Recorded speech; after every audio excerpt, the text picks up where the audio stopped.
I'm going to keep it short and sweet here. आपको पता है, हम सबको पता है, Bayern 1 PSG 0, they're the champions of Europe, बहुत कमाल टीम है. बट ज़्यादा जो बात नहीं हो रही वो ये है कि कैसे how have they gotten this good so fast. And I think ये जो टीम है जो ट्रेबल जीती है is going to be even more impressive जब हम इस पर कॉन्टेक्स्ट डालेंगे. तो हैंजी फ्लिक का सबने नाम सुना हुआ है. मैं तो एक्सपेक्ट कर रहा हूँ कि अभी उसको हैंजी बॉल की टर्म में एक्सपेक्ट कर रहा हूँ. रिसेंटली जो साड़ी बॉल के साथ किया था, और पेप बॉल है नहीं है, एनीवे अब ये वो बंदा है जिसका पूरा नाम भी नहीं आता लोगों को. इट्स नॉट हैंजी उसका असल नाम नहीं है. हैंस डीटर फ्लिक कभी भी हेड कोच और मैनेजर नहीं था किसी टॉप क्लब का, और एकदम से पता नहीं कहाँ से टपक पड़ा है और आके ट्रेबल जीत गया. He was Joachim Low's assistant for the 2014 world cup win, ये भी सबको पता है. फिर he was Niko Kovac as assistant जो पिछले साल जुलाई में आया. निको कोवैच ने इतना अच्छा नहीं किया. नवंबर में ही गॉट सैक्ड. ये भाई आए, दिसंबर तक इनकी परफॉर्मेंसेस अच्छी थी. He became the permanent manager. और उसके बाद fast forward to August 2019 and they are champions of almost everything. Interestingly enough दिसंबर में ये लोग 7th थे. Bayern Munich were 7th. Hansi Flick was there. और उसके बाद से this is their record. They have played 36 games. They have won 33. They have drawn 1 and lost only 2. Their win percentage 92%. Goals scored 116. Goals conceded 26. और बीच में 3 trophies भी add कर ली हैं. मजाक बनाया हुआ है भाई. गार्डियोला तब से लगा हुआ है, उसको जलील करी जा रहे हैं. सारे भाई आए हैं एकदम से आके जीत गए. Is it really that easy?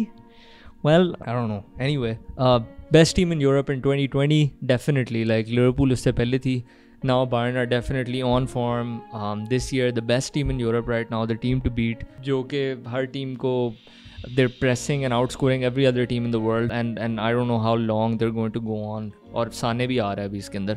I want to talk a bit about why Bayern are so good. I think कि उनकी जो मेन स्ट्रेंथ है वो है versatility and rotations. निको कोवैच का एक बड़ा मसला था जो कंप्लेंट्स आ रही थी बायर्न म्यूनिख के ट्रेनिंग ग्राउंड की तरफ से. It was very very rigid और फ्री फ्लोइंग नहीं था, और प्लेयर्स को जो है वो एक्सप्रेस करने का चांस नहीं मिल रहा था. Hansi Flick has taken the shackles off completely और प्लेटफॉर्म प्रोवाइड किया सारे प्लेयर्स को where they can all shine. There is structure, definitely structure है, बट रिजिडिटी नहीं है बिल्कुल भी. और रिजिडिटी ना होने का परफेक्ट एग्जांपल है कि this Bayern team is like the perfect example और one of the perfect examples of total football, जिसमें पोजीशंस इंटरचेंज होती रहती हैं स्ट्रक्चर के अंदर ही. एक बंदा आगे जाता है तो दूसरा उसकी पोजीशन में पीछे ड्रॉप बैक करता है. ये नहीं होता सारे एकदम से निकल पड़ते हैं पागलों की तरह. सो गोरेट्स्का जब बॉक्स में घुसता है तो Muller holds this position. Lewandowski wide काफ़ी ड्रिफ्ट करना शुरू हो जाता है, इफ़ यू नोटिस्ड. फिर ग्नैब्री या कोमन या पेरिसिच जो भी लेफ्ट साइड पे होता है वो अंदर आते हैं to compensate for that. The perfect examples of this total football versatility जो हैंजी फ्लिक की बायर्न में है वो 2 प्लेयर हैं. एक डेविड आलेबा जो कि पहले लेफ्ट बैक था बायर्न के लिए, who plays and who played and I think still plays center mid for Austria, और अब वो सेंटर बैक खेल रहा है बायर्न के लिए. मतलब हर जगह ही तो घुस जाता है वो. एंड पे क्या ही रह गया, स्ट्राइकर बना देंगे, आई एम नॉट श्योर. मतलब 3 मेन पोजिशंस, 2 जो actual spine of the team है उसमें he is played and he is excelled and he is such a good player. Physical attributes perfect, और साथ साथ game intelligence absolutely brilliant. Speaking of game intelligence, लाम 2.0 रखा हुआ है. आई मीन एक तो फिलिप लाम जैसा प्लेयर आपके पास हो जर्मनी और बायर्न के पास, and then you like have his replacement. पूरी आपने रिप्लेसमेंट रखी हुई है. लाम गया है कोई मसला नहीं कि मैच आ गया. Carbon copy in certain cases, so intelligent. And this was the perfect match. जो अभी हम बैच की बात करेंगे वो this was the perfect match in which Kimmich showed that with the right game intelligence and awareness tactically, आप raw pace, raw power, raw ability को अगर ट्रिक्स हैं, पेस है अगले प्लेयर के पास तो आप उन्हें शैकल कर सकते हो even if you are not that good athletically compare to that guy. So Mbappe versus Kimmich काफ़ी हो रहा था मैच में, बट किमिच ने पकड़ के रखा हुआ था एम्बापे को. And then obviously there is Thomas Muller. उसके बारे में बंदा क्या ही बात करे. Is the very curious case in the footballing world.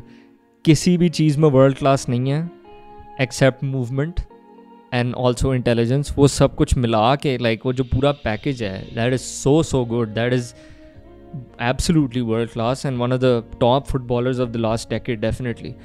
दूसरी जो चीज़ इनकी स्ट्रेंथ है वो world class squad building and transfer planning. मैं इनके स्पोर्टिंग डायरेक्टर का नाम नहीं प्रोनाउंस करने की कोशिश करूँगा, आप गूगल कर लें Bayern sporting director, I'm not gonna try. Marco Neppe I think is the chief scout. ये दोनों 2017 में आए थे. The sporting director Hasan, forget it, वो जो whoever he is, Hasan Bratzo Salihamidzic, he was the one who convinced the board to sign a certain 19-year-old from Canada who was unproven, no one knew about him, for 19 million euros. That guy is now one of the best left backs in the world, Alphonso Davies. The other big thing जो सबसे important उन्होंने की थी वो थी they planned for a world after Robben and Ribery.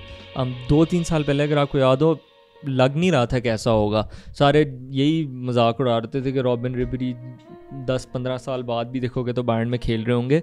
And it was very difficult to plan for कि दोनों आपके विंगर्स जो इतनी आपकी सक्सेसफुल एरा और इतने सालों से आपके साथ हैं और वो दोनों एक टाइम पे जा रहे हैं, and how do you plan for that. और अब अगर आप देखो तो gnabry rejuvenated, Coman rising up through the ranks, Perisic आ गया, साने अब आ रहा है. सो वो उनके पास तक फुल सक्सेशन प्लानिंग जो है वो उन्होंने ऑन की है, and they built and plan so well कि उनकी जो टोटल स्क्वाड वैल्यू थी of the starting 11 that started the champions league final was only 105 million Euros.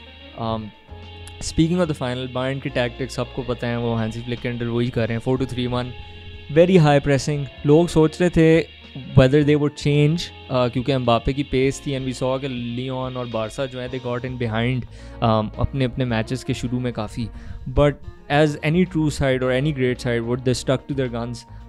यहाँ तक एमी थोड़ी आए हैं, एंड द प्रॉब्लम है कि सबको पता है उन्होंने क्या करना था, but no one can do shit about it. They have the most intense press in Europe right now. The only team that comes close is Liverpool in terms of pressing.